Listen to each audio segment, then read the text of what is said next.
Good morning students, कैसे हैं आप? अच्छे हैं? चलिए, आज ऑनलाइन क्लास में आपका स्वागत है।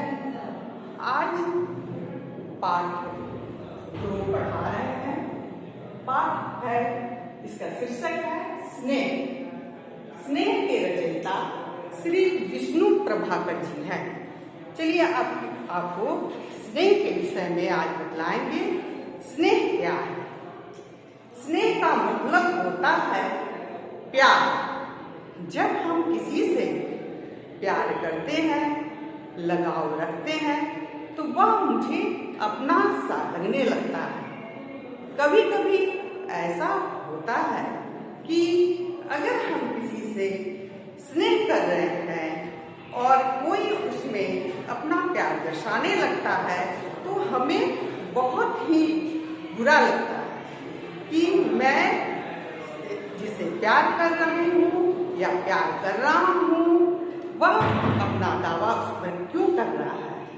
इस तरह आज हम स्नेह चैप्टर पढ़ाते हैं, पाठ 2 पढ़ाते हैं। ठीक है। स्नेह चैप्टर में कुछ कठिन शब्द दिए गए हैं, जिसका अर्थ मैं लिखती हूँ, आपको एक बार ध्यान दीजिए। इसका शब्दार्थ है उत्सुकता का जिज्ञासा होता है, घातक का हानिकारक होता है, भावावेश का भावुक होकर, विह्वल माने व्याकुल, बेचैन, किसी बात के लिए मुझे बेचैनी रहती है, उसे हम विह्वल कहते हैं। उसका अर्थ होगा व्याकुल।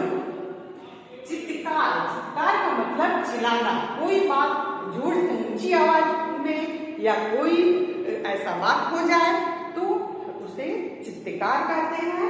इसका मतलब होता है चिल्लाना। कातर का मतलब दुखी। कभी कभी बहुत सारी बात में जीवन में सुख दुख है ही, तो कातर का मतलब दुखी होता है। स्तंभित का मतलब निस्तंभ।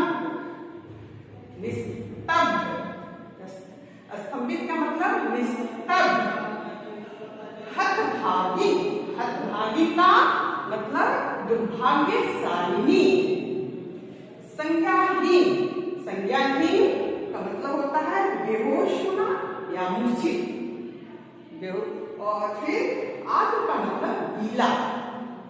तो बच्चों, आप अपने बुक में देख लीजिए, शब्दार्थ लिखा हुआ है और फर्स्ट लेसन आप लोग को पढ़ाई हो चुकी है और सेकेंड लेसन में आप शब्दार्थ जरूर कॉपी में लिखिएगा।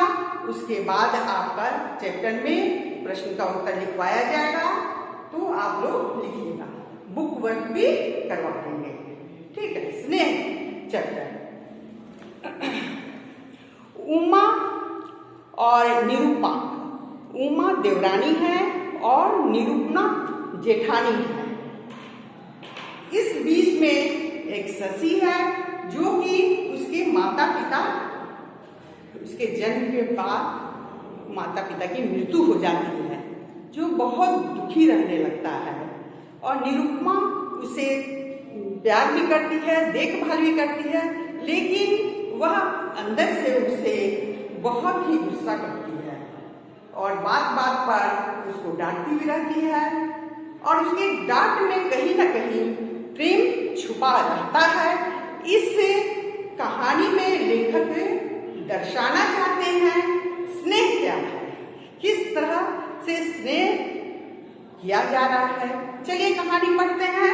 अब आप लोग थोड़ा ध्यान देके सुनिए, और कहीं भी कोई परेशानी होगी, दिक्कत होगी, तो फिर आप लोग को समझा देंगे। उमा स्नान करके पूजा की कोठरी की ओर जा रही थी। उसने देखा कि शशि की कोठरी में 2 आंखें बड़ी बेचैनी से उत्सुकता भरी देख रही है, ताक रही है। उसे रहा न गया। वहां जाकर पूछा, क्या कहते हो शशि? जब शशि खड़े होके अपने घर के बाहर देख रहा था उमा को बहुत दुखी होकर, तो शशि तो उमा को रहा नहीं गया और उसने पूछा कि क्या कहते हो शशि? शशि यह सुनकर कांप उठा। बोला, नहीं कुछ नहीं। उमा ने फिर कहा, बोलो, हम आ गए हैं, क्या कहते हो? शशि फिर भी नहीं बोला। उसने केवल उमा की ओर देख भर लिया, केवल देख रहा था। वह उमा की बात का जवाब नहीं दिया, केवल देख रहा था। उसकी आंखों में पानी उमड़ आया, उसकी आंखों में आंसू भर आया। समझ रहे ना बच्चों? उमा दुखी हुई, कातर हुई, कातर मतलब दुखी हुई, दुखी हो गई, उसकी आंसू देखकर दुखी हो गई। उसने कहा, तुम रोते क्यों हो बच्चे? इस बार शशि बोला, चाची तुम चली जाओ, नहीं तो ताई आकर मुझे मारेगी। वह निरुपमा किसे बता रहा था, ताई वह है। तो वह क्या कहा कि वह तुम चली जाओ, नहीं तो देख लेगी, किसी से बात करके देख लेती है तो वह उसे मारती है, डांटती है, फटकारती है। इसलिए उसने अपने चाची से कहा, चल जाओ। तो चाची तुरंत बोलती है, क्यों मारेगी? यह तो मैं नहीं जानता। शशि ने भोलेपन से कहा, बहुत मासूम था शशि। वह कहा, पर ताई मुझे किसी से बात करते देख लेती है तो मारा करती है। तो हमारे साथ बात करते देखकर वे नहीं मारेगी। कौन कहा?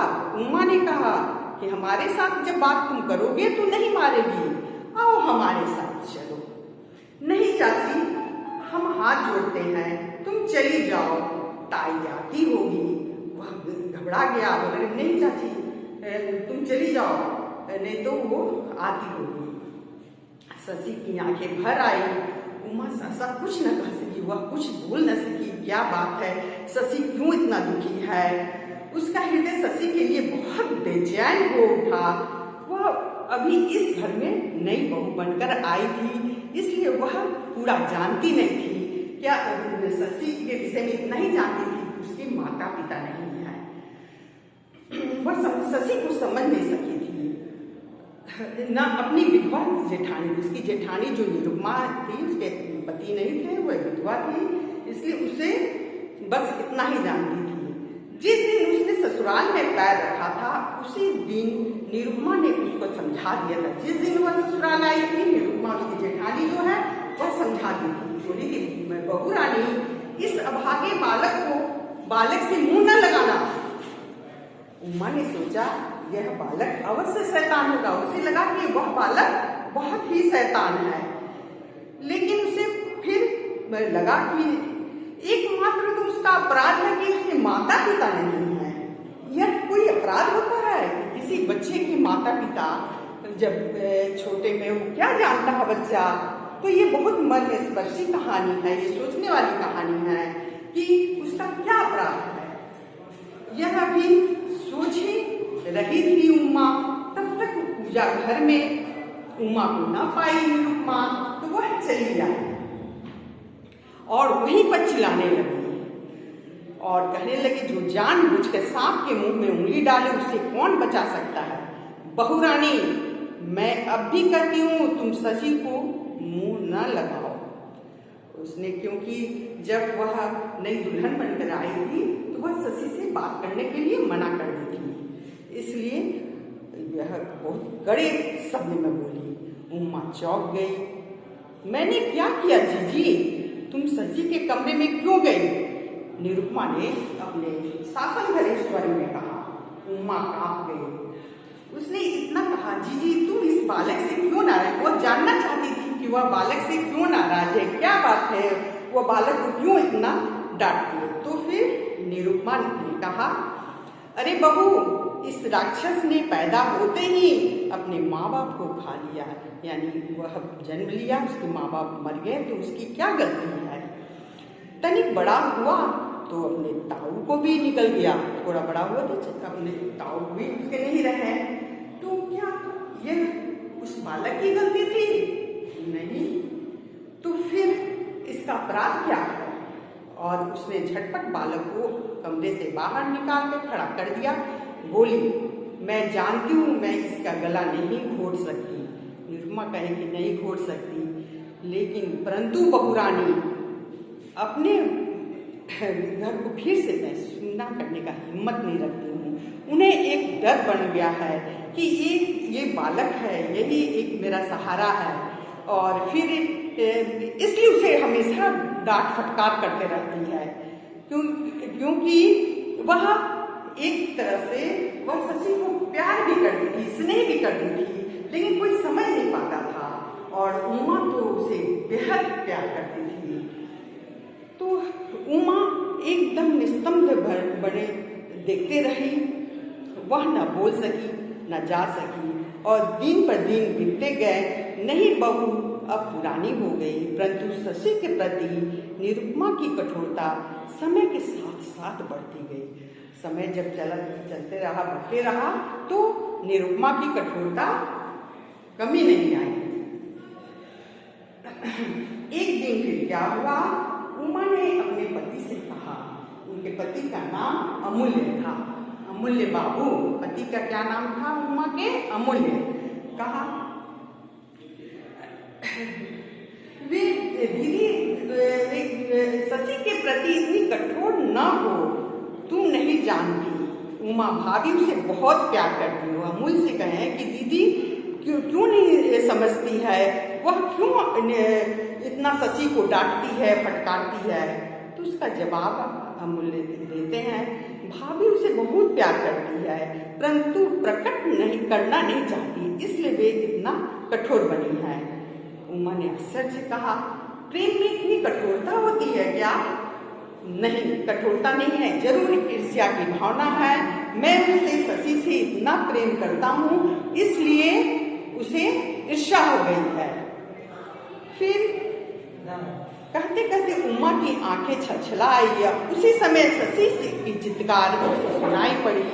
दोनों चौंक पड़े, अमूल्य और उमा दोनों चौंक पड़े, क्योंकि शशि को वह निरुपमा बहुत ही डांट रही थी। तो ये चित्कार सुन के, उसकी चिल्लाने की आवाज सुन के दोनों सहम गए। उमा जल्दी से उस ओर चली गई।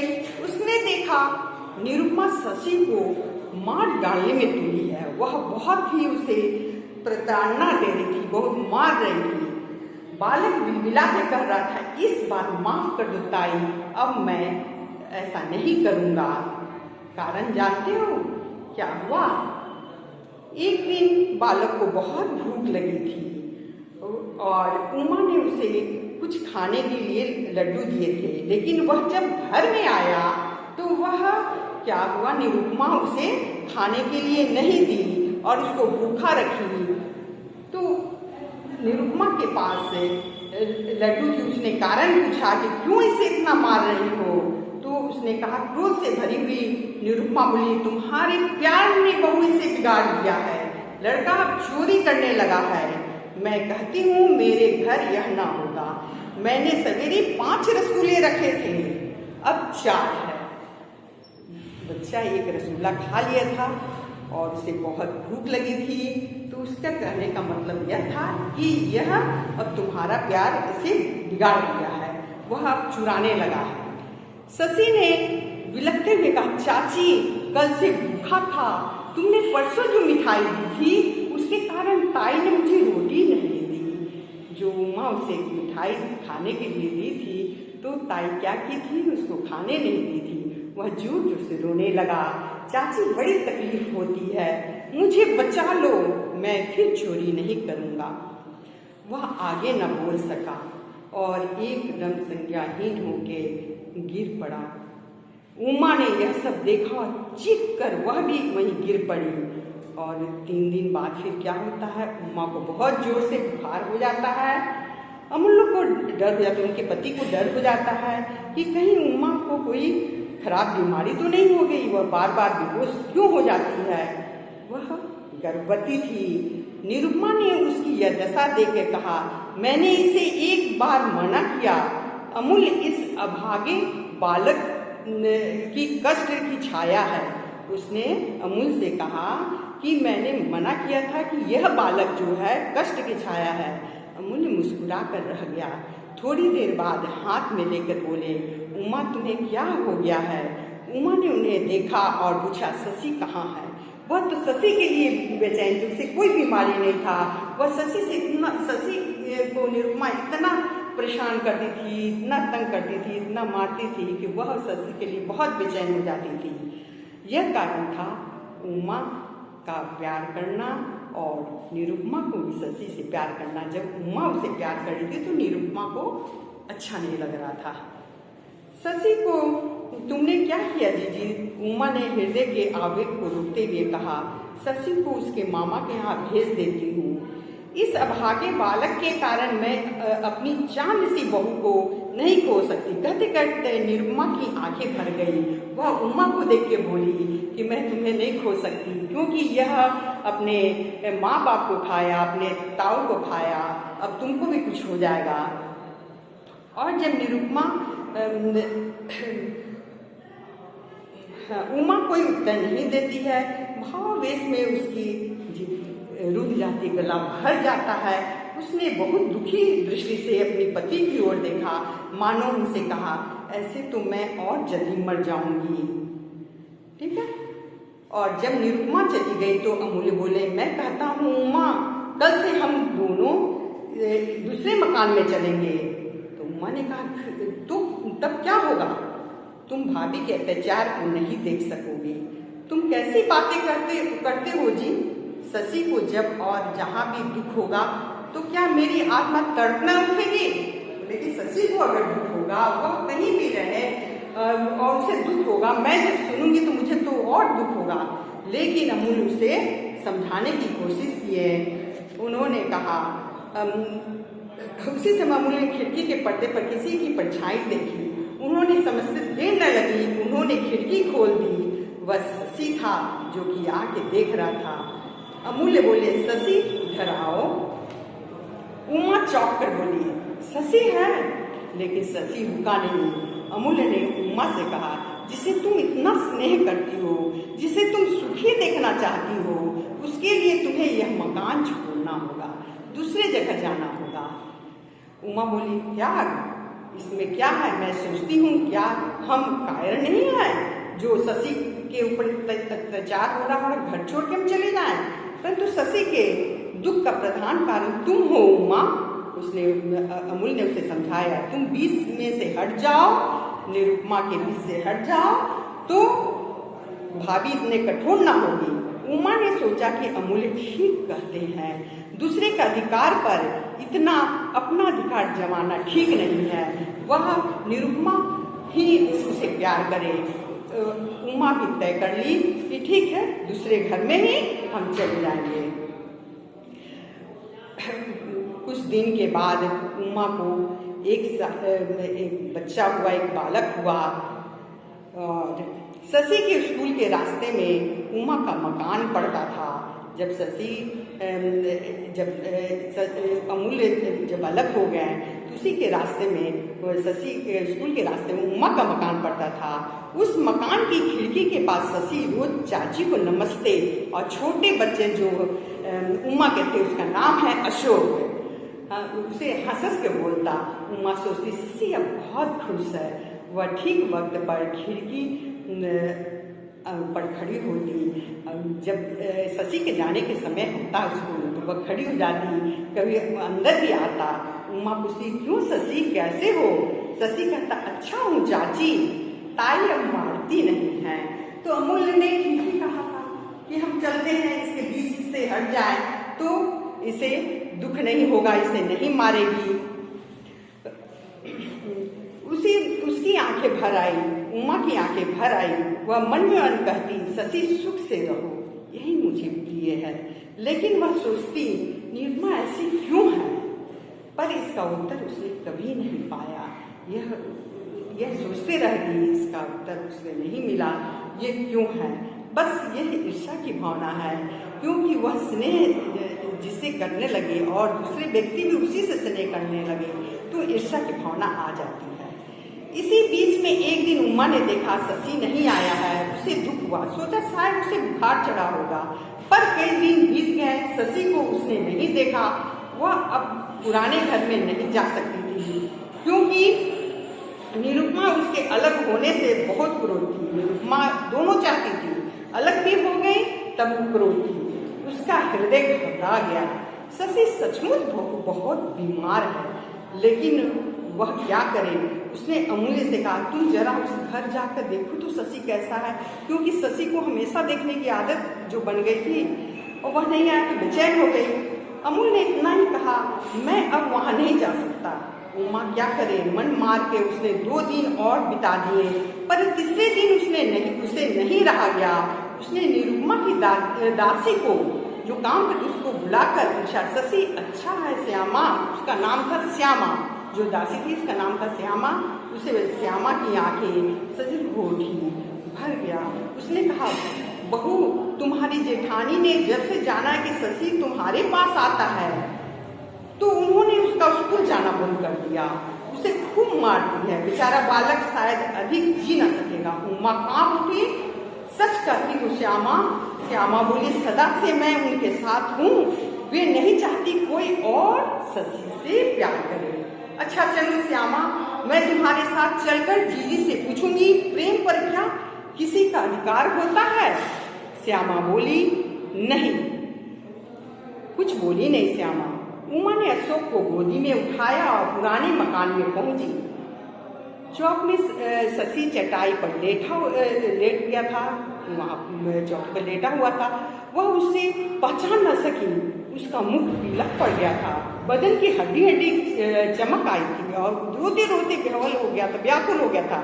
निरुपमा रसोई घर में थी, रोना सुनकर बाहर आई। उमा को देखकर उसको और भी क्रोध आने लगा। ये क्यों यहाँ पर आ गई? चीख के बोली, तुम यहाँ क्यों आई हो? उमा ने अपनी जेठानी की ओर तीव्र दृष्टि से देखा और बोली, तुम्हारे अंदर में जो अंदर आत्मा में तुम्हारा जो आग जल रहा है, उसी भूख को बुझाने के लिए आई हूँ राक्षसनी। बहुत गुस्सा हुई उमा, बोली कि तुम वही भूख को बुझाने के लिए आई हूँ। और उसने अशोक को उठाकर उसके चरणों में डाल दिया। आर्द्र स्वर में बोली, बहुत ही गीले स्वर में बोली, जीजी इसे खाकर अपनी आग से अपने बच्चा अशोक को दे दी उसके चरण में, और बोली, इसे खाकर अपनी आग शांत कर लो, मेरे शशि को मुझे दे दो। निरुपमा उस क्षण स्तंभित दम मूर्ति बन गई और देखने लगी। भूत बन के खड़ी हो गई और एक नजर से देखने लगी। पर उमा ने उसकी ओर देखा भी नहीं। उसने शशि को गोदी में उठा लिया और चल पड़ी। तो ये कहानी श्री विष्णु प्रभाकर जी की लिखी हुई है। काफी मर्मस्पर्शी कहानी है। अगर बच्चों आपको समझ में नहीं आया होगा तो मेरा मोबाइल नंबर है, आप पूछ सकते हैं। ठीक है बच्चों। और तो उमा और निरुपमा के बीच में यह कहानी पूरा होता है, जिसमें शशि पिस जाता है, लेकिन लास्ट में फिर उमा को भी निरुपमा को समझ में आ जाता है कि उमा स्नेह बहुत करती थी, इसलिए तो वो अपने बच्चों को दी है। उमा का देखिए लघु उत्तरीय है। मैं इसका क्वेश्चन का आंसर आप लोग को लिखवा दूंगी। उमा को निरुपमा के यहाँ क्यों आना पड़ा? तो उमा को निरुपमा के यहाँ क्यों आना पड़ा? तो शशि को देखने के लिए उमा को निरुपमा के यहाँ आना पड़ा। इसे देखने के लिए, शशि को देखने के लिए। निरुपमा क्यों भूत सी बनी रही? दूसरा क्वेश्चन है। तुम लोग को आप लोग को लिखवा भी दिया जाएगा, पहले सुन लीजिए।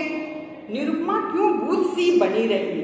उमा को देखकर निरुपमा भूत सी बनी रही, मूर्तिवत बनी रही, आश्चर्यचकित होकर देखने लगी। निरुपमा कौन थी? निरुपमा उमा की जेठानी थी। निरुपमा चकित क्यों रह गई? उमा ने निरुपमा की ओर नहीं देखा। अगर वह शशि को लेकर जाने लगी तो उमा ने निरुपमा की ओर नहीं देखा, इसलिए निरुपमा चकित रह गई। उमा ने निरुपमा की ओर क्यों नहीं देखा? शशि की बिगड़ती हुई हालत को देखकर उमा ने निरुपमा की ओर नहीं देखा। भूत का अर्थ क्या होता है? बच्चों जानते हैं ना, भूत का अर्थ मूर्तिवत खड़ा होना और आश्चर्यचकित दोनों होता है। ठीक है बच्चों, तो आप लोग को जहाँ दिक्कत होगी, परेशानी होगी, आप लोग जरूर पूछिएगा। ठीक है, फिर दूसरे दिन आप लोगों को थर्ड चैप्टर पढ़ाएंगे। ठीक है।